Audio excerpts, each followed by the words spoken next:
The first thing I noticed wasn't pain. It was silence, not the gentle kind that wraps around you like a warm blanket, but the cold, deliberate silence of abandonment. I opened my eyes to the hum of fluorescent lights above me. My mouth was dry, my throat burned like sandpaper, and when I tried to speak, nothing came out. I blinked slowly, my body heavy from whatever cocktail of anesthesia they'd used, and turned my head mechanical, disoriented, toward the visitor chair in the corner of the room. It was empty, perfectly empty, tucked in as if no one had ever been there at all. No flowers, no balloons, no notes, no voice outside the curtain asking, "How's she doing?" I reached for the call button, my fingers trembling from weakness more than fear. A nurse came in. She was young, brisk, clipboard in hand, voice sweet but distant, like someone trained to care but not feel. She checked my vitals, adjusted the 4. "You're awake," she said as if surprised. "That was a tough one. We weren't sure when you'd come to." I nodded slightly, still unable to find my voice, but my eyes begged the question. She paused, lips parting like she almost forgot something. "Your family was here," she added. "They left a few hours after surgery. Said they'd check back in tomorrow." A smile brushed her mouth, but it didn't reach her eyes. Her tone was clipped, practiced, detached, and suddenly I wasn't cold from the 4 or the sterile room anymore. I was cold from that sentence, from what it meant, from how easily she said it, like it was normal, expected. When she left, the silence folded over me again, heavier now, weighted with something I didn't want to name. I looked around the room, blinking through the fog. The ceiling tiles above me were chipped in one corner. The air smelled of antiseptic and fading carnations, and the only sound was the steady rhythm of machines pretending they were company. I turned toward the whiteboard near the door. Someone had written in green marker, "Expected visitors. Mom, Tuesday?" Tuesday, with a question mark. Not a name, not a plan, a guess. That tiny curl of ink burned more than the stitches in my side. It told me everything. Told me I was an afterthought, an optional event on someone's calendar. I tried not to let it sink in. Not yet. But the truth was already rooting itself somewhere beneath the morphine. This wasn't an accident. This wasn't just one bad day. This was familiar, only now it was undeniable. On the tray table beside me, my phone blinked once, low battery. I picked it up, opened my messages. Nothing from my mother. Nothing from my sister. Just the last text from 2 nights ago. "You'll do great, don't worry." I stared at it, typed a reply, deleted it. There's something uniquely cruel about knowing you survived surgery only to realize no one was waiting for you to wake up. Outside the window, dusk was settling over Portland, smearing the sky in bruised lavender and ash. I turned away. There was no comfort in the sky tonight. Not when I was lying in a hospital bed, stitched and sore, and the people who brought me into this world had already decided I wasn't worth staying for. The knock came late the next morning. It wasn't the soft, absent-minded kind from a nurse. It was sharper, measured. When I looked up, a man stood in the doorway with a lanyard clipped to his belt and a tablet cradled in one arm. His shirt was too crisp for patient care. I knew the type before he even opened his mouth. "Ms. Harper," he asked, already stepping in. "Just here to verify some billing details before final processing." I blinked. Billing. He smiled gently, like I'd asked what a spoon was. "There were a few irregularities tied to your insurance profile. Nothing to worry about. Just want to confirm the payment source for one of the charges." He tapped on his screen. "This one here, $6,518. Processed the morning after your surgery. It went through successfully, but the back end flagged a signature mismatch." I sat up a little straighter. "A mismatch." "It was paid via a credit account linked to your name," he continued. "Joint line. Primary holder, Elaine Harper. Supplemental card holder, Marjorie Harper." The name hit harder than I expected. My mother hadn't just used my information. She'd revived something that should have been buried. My head buzzed. "I haven't used that account in years," I said slowly. "I thought I closed it." He gave the kind of shrug that said he'd heard it before. It may have been reactivated under a temporary medical credit provision.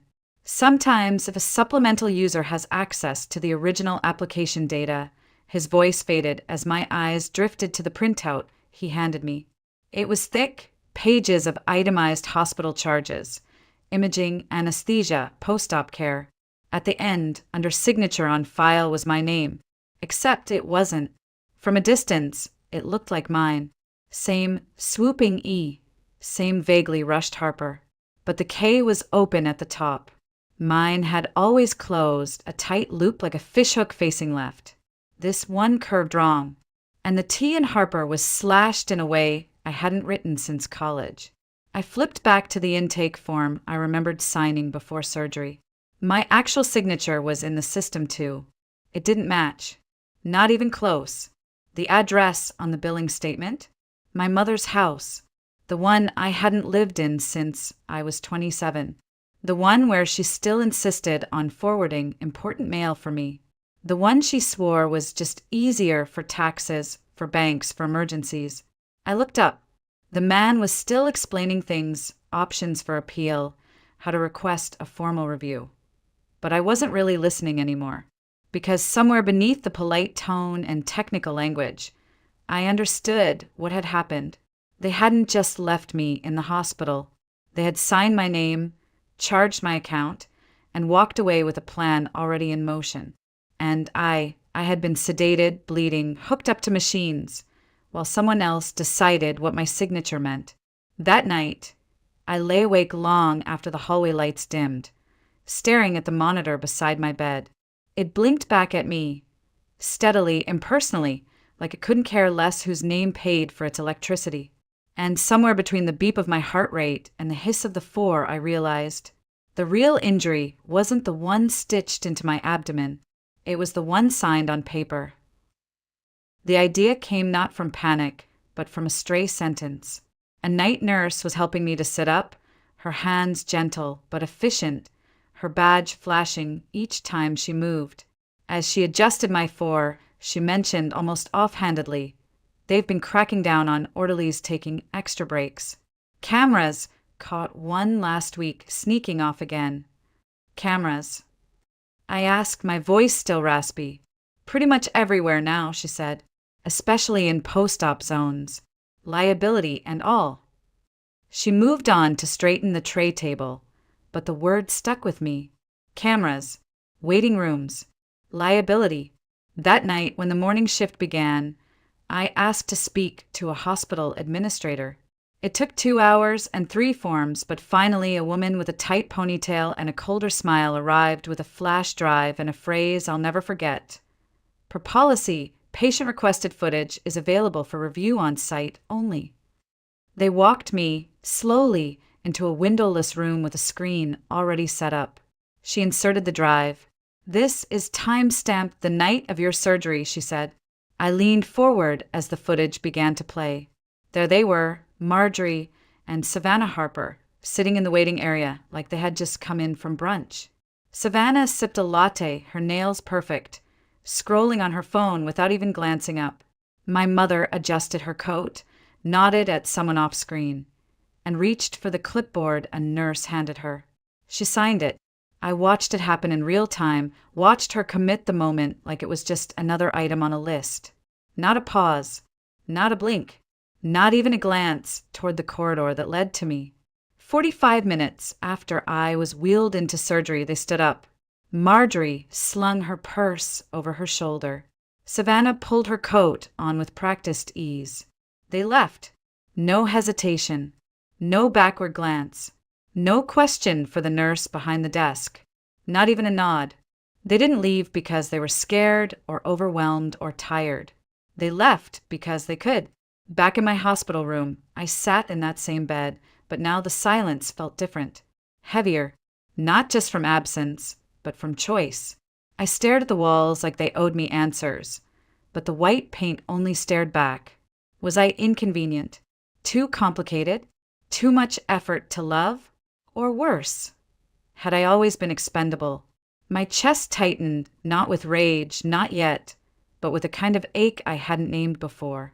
An ache that said, this wasn't the first time, just the clearest one. Maybe they didn't leave because they stopped loving me. Maybe they left because loving me never mattered as much as convenience. That night, the nurse brought me tea and didn't say anything about the tears I didn't bother to hide. She just placed the cup beside me and left. And in that simple gesture, quiet, wordless, I felt more humanity than I had from my own blood. The next morning, I asked for a printout of my full billing record. I wanted to see every line, every signature, every place my name had been dragged across a page without me. And I wanted to trace it all the way back to the moment I stopped being a daughter and became a signature on a form. It was sometime around noon when the hospital discharged me. No one came to pick me up. A nurse wheeled me to the curb, handed me a folder stuffed with aftercare instructions, and gave me the kind of polite smile that means, "We did our part, now the rest is yours." I sat there in my coat, still smelling faintly of disinfectant, my bag on my lap, and nothing in front of me but the cold sidewalk and February air. I tried calling my mother. Straight to voicemail. My father, Russell. Let the phone ring until it cut off on its own. No text. No reply. Just silence. I booked a rideshare. The driver didn't talk, and I didn't offer anything. His car smelled faintly of mint gum and cheap vinyl. Portland passed in gray slush outside the window. Wet streets, salt-stained sidewalks, people carrying groceries or hurrying under umbrellas. It all looked too normal for what I'd just walked out of. When the car pulled up to my old house, Marjorie's house, I felt nothing. No dread. No comfort. Just a dull, hollow echo of a place I used to believe was mine. The lawn was tidy but impersonal, like someone had trimmed it just enough to pass judgment. Savannah's Tesla sat in the driveway, gleaming under the overcast sky. Silver gray, not a fingerprint on it, not even a drop of water. A red ribbon still lay curled in the passenger seat, like the celebration hadn't even ended. I walked slowly to the front door and rang the bell. Nothing. I waited. Rang again. Still nothing. I pulled out my phone, typed, "I'm outside." Sent it to Marjorie. The reply came fast. 4 words. "Can't host right now. Sorry." Then another. "Savannah is resting. Please understand." I stared at the screen, not moving, not breathing.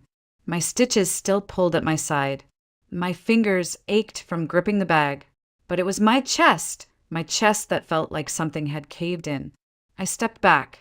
There was a folded note tucked behind the storm door. My name was written across it in Marjorie's looping script. The kind of handwriting that looked elegant until you understood what it really said. I opened it. "Stay with a friend. We're a little full here. You'll figure it out." She'd added a small heart at the end. A heart. Like that made it tender. I sat down on the cold concrete step and opened my phone again, not even knowing what I was looking for. Maybe some proof that I'd imagined it all. Maybe some trace of kindness. But what I found hit harder than any confirmation could have. The family group chat. Dozens of messages. None to me, but one from 4 days ago stood out. Savannah had written, "Don't tell her about this weekend. She always brings tension." Marjorie had replied, "Agreed. She's too sensitive." That word again. Sensitive. They always said it like it was a flaw. Like feeling deeply made me dangerous. Or worse, dramatic. I took a screenshot. I didn't even know why. Maybe to prove later that I hadn't made it up. That I hadn't exaggerated. That this was real. And then because I couldn't stop myself, I opened Instagram. The first post on my feed? Savannah. Her hair perfectly curled. Her makeup flawless. Standing in the driveway I had just been locked out of. In front of the same Tesla. Holding a coffee cup and smiling like the world had handed her a reward for simply existing. The caption read, "When your parents believe in you, this is what happens. Hashtag grind, hashtag grateful, hashtag Gifted, no entitled, gifted. Not entitled. I felt my stomach turn. It wasn't just the car. It was what the car had been paid for with. And it had my name on it. I don't know how long I sat on that porch. The cold eventually numbed my fingers, but the heat burning inside my chest didn't fade. I watched the sky shift from gray to darker gray, then finally to the shade of night that never quite becomes black in a city full of streetlights. I texted her again. I'm outside. I just had surgery. I have nowhere to go. The screen showed read. And then nothing. No reply. No typing dots. Just the clean, sterile confirmation that she had seen my message and decided it didn't matter. I stood up slowly, every movement pulling at the stitches across my abdomen. I made my way down the walkway with my small suitcase trailing behind me like some failed metaphor. I didn't cry. I didn't scream. I just kept walking. It wasn't until I reached the corner that I realized. I wasn't even surprised. This wasn't new. This wasn't sudden. This was the same pattern, just finally clear enough to stop pretending it wasn't real. I remembered the Thanksgiving when I set the table alone while Savannah took selfies with the turkey. The birthdays when I got text messages instead of calls. The time I drove 6 hours home from college and they forgot to leave the porch light on. And still, I had always made excuses. She's busy. She didn't mean it. It's not personal. Don't be so sensitive. But now I had receipts. Literal ones. I checked my phone again, almost by habit. And that's when it buzzed. A new voicemail. Unknown number. 7 words in the transcript preview. You need to see what I found. I hesitated, then hit play. The voice was familiar, softer than I remembered. It took me a second before I placed it. Danielle Green. A woman I hadn't seen in years. We used to work together when I was still an intern, fetching coffee and building presentations no one read. Her voice trembled, just slightly. Elaine, I don't know if this is something you want to see, but I think you need to. Attached was a link. No context. No explanation. Just a video. I was in Becca's spare room by then, my best friend's tiny studio on the east side. I had dragged myself there with nothing but a hospital bag and shame. She had offered me her air mattress without asking a single question. I sat cross-legged in my sweatpants, still smelling faintly of antiseptic, and tapped the link. The video loaded. It was Savannah, in the driveway. Again. Only this time it was filmed professionally. Her hair glistened in soft light. She wore a slouchy designer sweater that had probably cost more than my entire week's salary. And behind her, gleaming like a trophy, was the Tesla, a big red bow on the hood. She laughed, tossed her hair, and said into the camera, "When your parents believe in you, this is what happens." Then she blew a kiss. I watched frozen. She leaned into the driver's seat, panned across the touchscreen, and added, "Hard work pays off." Hard work. My jaw locked. My vision blurred. I paused the video and rewound. On the key fob in her hand, etched in tiny silver letters, was a name. Elaine Harper. Mine. My hand shook. I pulled up the hospital invoice again. Line by line, dollar for dollar. $65,000. The Tesla on her feed? Same model. Same custom trim. $64,900. This wasn't a coincidence. It was math. I didn't sleep that night. Not because of the pain, though there was plenty of that, but because my brain wouldn't stop assembling the pieces. Each thought connected like magnets. Each memory suddenly sharper, reframed in the glow of betrayal. By morning, I was already at my laptop. I opened the bank's website, fingers trembling slightly as I logged in. The account that had been closed was active. A new credit line had been opened under my name, and listed beneath it, clear as daylight, was a supplemental card. Marjorie Harper. The billing address matched hers, not mine. The agent on the other end of the line confirmed it politely, like we were discussing a lost password. "We see the charge processed 2 days post-surgery," she said.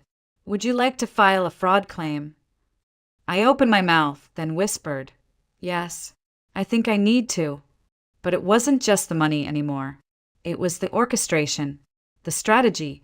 They had waited until I was unconscious, sedated, helpless. They hadn't reacted to an emergency, they had planned for it. They used the moment my guard was lowest to slip their hands into everything I had spent years trying to build. The signature on the Tesla documents, it matched the one they used at the hospital, nearly perfect. But not mine. I remembered once, 5 years ago, I gave my mother power of attorney for a car accident. Minor. Just a precaution, she'd said. In case anything happens. She said it like she was protecting me. I thought she was. Instead, she'd kept those documents, copied them, stored them, weaponized them. I dug through my storage box at Becca's, searching for anything I still had in writing. My original bank application, old tax forms, the college grant paperwork I'd signed when I was 18. And there it was, my signature, delicate, nervous, real. Underneath, in blue ink, joint access granted to Marjorie Harper. She'd insisted back then it was just for emergencies. No more emergencies, I thought.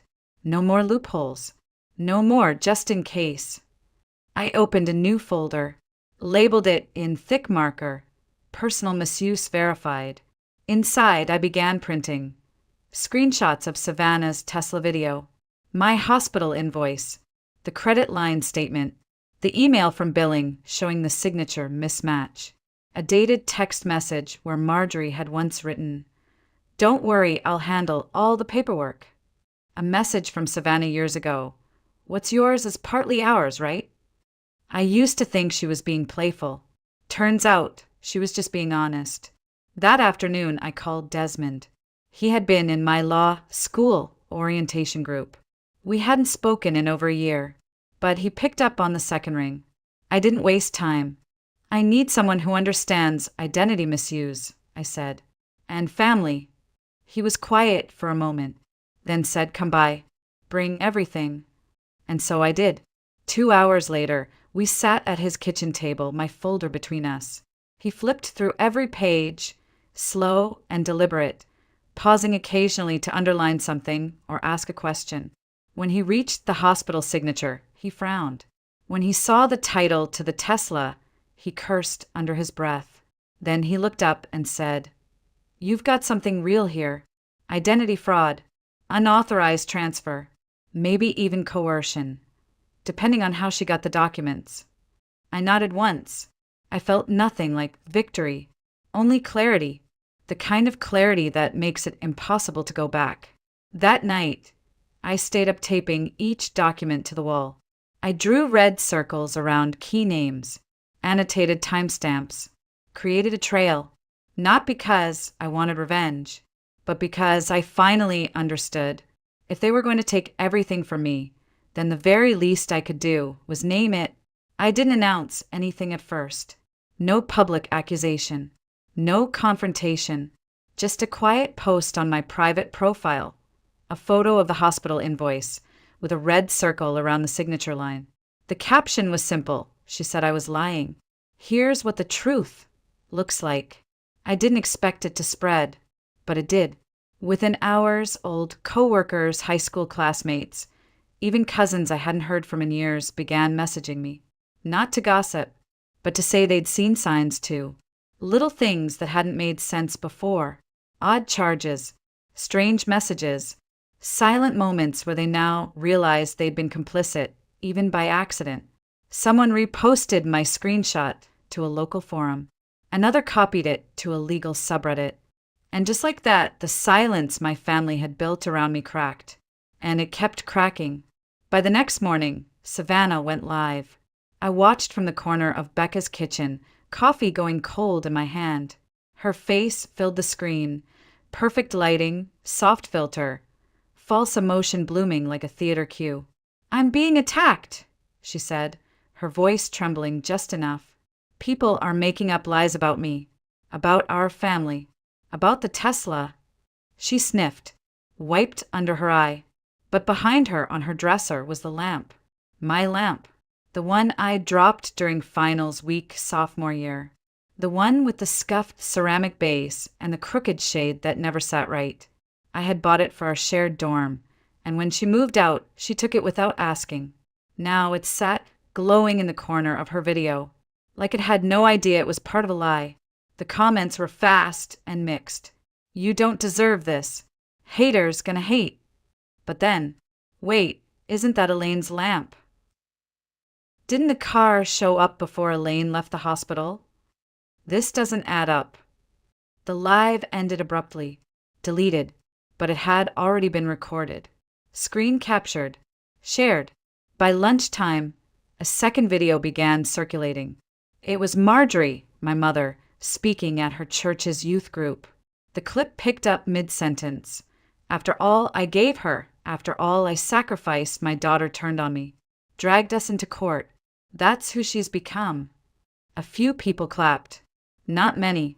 And in that silence between sparse applause, something heavy landed. People were watching now, not because they were nosy, but because they were beginning to see behind the mask. And for a family like mine, one that thrived on image, that was worse than a lawsuit. Later that evening, I got a message from someone I hadn't spoken to in years. Her name was Rachel, an old Pilates classmate of Savannah's. "Hey," she wrote, "she used to tell us you were unstable, that you made things up for attention. I believed it then, but now, I'm not so sure. I'm sorry." I didn't reply right away, not because I didn't want to, but because I needed a moment to feel what that meant. To have someone undo even a sliver of the damage. The truth doesn't always fix everything, but sometimes it rearranges the furniture in people's minds just enough to let doubt move in. That weekend, Savannah's follower count dropped by 2,000. Marjorie's friends stopped liking her posts, and the tide finally shifted. The courthouse smelled like old paper and rain. It was April in Portland, wet in a way that seeped through your coat and into your bones. I met Desmond on the steps. He wore his usual navy wool overcoat and held 2 coffees, one of which he handed me without a word. We didn't speak much on the way in. There was nothing left to rehearse.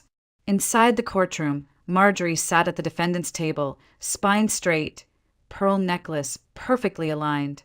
Savannah was beside her, tapping her phone like she was waiting for a brunch reservation. Neither of them looked at me. I didn't expect them to. The judge entered. We all stood. Proceedings began. Desmond opened with a statement so clean, so cold, it left no room for sentiment. This case is about a pattern of financial deception, identity exploitation, and emotional abuse, orchestrated under the guise of family. Then he began the walkthrough. Page by page, he showed the hospital documents, highlighted signatures, time-stamped authorization forms. He pulled up the Tesla registration, where my name had been listed as co-owner without my consent. The credit union loan, signed from an IP address linked to Marjorie's home Wi-Fi. The screenshots from Savannah's live stream, with my lamp glowing in the background. The DMV listing. The text messages. The group chat. Each click of his remote control sounded louder than the last. And finally, he brought out the written statement from Lacey Cordell, Savannah's ex-girlfriend. Signed, dated, notarized. Desmond read it aloud. Savannah used Elaine's name because her credit was better. She told me, "Elaine never checks anything. It's not stealing if she doesn't find out." A rustle moved through the courtroom. Marjorie turned her head slightly. Savannah didn't flinch. Then it was my turn. I stood. No script. No dramatics. "I didn't come here because I enjoy this," I said. "I came here because they left me in a hospital bed and used my name like a checkbook. They took out loans, transferred property, bought a car. And when I woke up, alone, they expected me to stay silent." I paused. They always said family comes first. I just didn't know that meant before me. The judge nodded, requested a short recess. When we returned, the verdict came quickly, in favor of the plaintiff, Elaine Harper. Marjorie and Savannah were ordered to repay $74,000 in damages, and all assets tied to my name were frozen, pending transfer back to my control. The gavel dropped like a punctuation mark. Marjorie gasped, barely audible. Savannah leaned in toward her and whispered something, then turned to me with eyes like cut glass. She hissed, "You ruined us." I looked at her fully for the first time that day. "No," I said quietly. "You did that yourselves." And then I walked out. No applause, no satisfaction, just the cool Portland air pressing against my face as I stepped back onto the sidewalk. Still stitched, still healing, but finally intact. That night, back at Becca's, I didn't cry. I didn't scream. I didn't toast to victory or post anything online. I brewed a cup of chamomile tea, curled up on her couch, and stared at the ceiling fan as it spun slowly overhead. My body still ached, but it was quieter now, like the pain had finally accepted it didn't run the show. My phone buzzed. A new Facebook post from Marjorie. It was long, rambling, laced with guilt masked as righteousness. We raised her. We supported her. We gave, and now she sues her own blood for attention. I won't say more, but the truth always finds its way. The comments were split. Some came to her defense. "She's your daughter. How could she do this to you?" But more, far more, asked questions. One comment simply posted a link to the court summary. Another, "This is what gaslighting looks like." I didn't reply. Not then. Not ever. Days passed. I moved into a small walk-up apartment in a quiet part of Northeast Portland. It wasn't much, just a kitchen with mismatched tiles, a bedroom that barely fit the bed, but it was mine. No co-signers, no backup keys, no just in case. I bought a keypad lock and installed it myself, following a YouTube tutorial step by step. When the screen blinked green and accepted my custom code, I whispered aloud, "No keys to copy." I unpacked slowly. One night, I opened a box labeled Misk. Inside was a replica of the lamp Savannah had taken from our dorm room. I'd ordered it months ago without thinking. Same color, same slanted shade. I placed it on the new desk near the window where morning light would hit just right. Next to it, I set the unopened letter from Marjorie, the one that arrived 3 days after the verdict. Pale yellow envelope, no return address. My name in handwriting I hadn't seen since high school. Slanted to the right, every letter perfectly curved like it was trying too hard to seem calm. I didn't open it right away. I poured a cup of coffee, let the sun move across the floor. Then I sat at the table, slid my finger under the seal, and unfolded the single page. There was no greeting, no apology, just the first line. "You always needed too much." Every sentence that followed felt rehearsed, like a script she'd practiced her whole life. "You were born already wanting more than I could give." Savannah didn't cry as much. Some days I asked myself what I'd done wrong. Maybe I would have been better off with one daughter. I read every word, not because I needed to, but because I wanted to remember, not just what they'd done, but who they'd chosen to be. I folded the letter carefully and slid it into a file labeled, "For when I forget." Not for revenge, not for proof, just for memory. A week later, my Uncle Dennis called. Marjorie's brother, the one who always stayed quiet. He said, "I read the filings. I heard what she wrote. I want you to know, some of us saw it. We just didn't speak up." I didn't thank him. I just said, "You should have." There was a long pause. Then, "You're right. I'm sorry." And oddly, that did more for me than the letter ever could. That night, I walked out onto the porch of my new home with a cup of tea in hand. No family waiting behind the door. No chaos humming in the background. Just the quiet sound of a city exhaling after rain. I looked up at the sky, clear for once. The kind of sky that doesn't promise answers, but doesn't ask you to hide either. They took my money. They took my name. They took my silence. But they never took my voice. I just hadn't used it until now.